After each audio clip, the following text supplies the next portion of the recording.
নমস্কার, আমি ভারতীয় জনতা পার্টি গোবিন্দপুর মণ্ডলের সভাপতি হিমাংশু দাস। আজকে আমরা অসম গণপরিষদ এবং ভারতীয় জনতা পার্টির কার্যকর্তা এবং জনপ্রতিনিধি যারা জিপি লেভেলের জনপ্রতিনিধি সবাই আজকে এবং করিমউদ্দিন বড়ভুইয়া মহাশয়ের যারা সমর্থক আমরা সবাই আজকে এখানে একত্রিত হয়েছি। আপনারা দেখতেই পারছেন এখানে কাজ চলছে। আগামীকাল যে আমাদের সভা হবে সেই সভাটি যেখানে অনুষ্ঠিত হবে জায়গাটির নাম হলো আইনুদ্দিন ফুটবল মাঠ।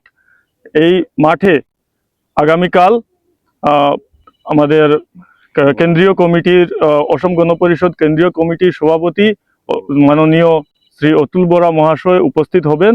আমি সকল সোনাইবাসী তথা বাঁশকান্দিবাসী এবং এখানের আশেপাশের যত জিপি আছে সব জিপির জনসাধারণকে দলে বলে এসে এই সভাটিকে সাফল্যমণ্ডিত করে তোলার জন্য অনুরোধ করছি। সবাইকে নমস্কার, ধন্যবাদ।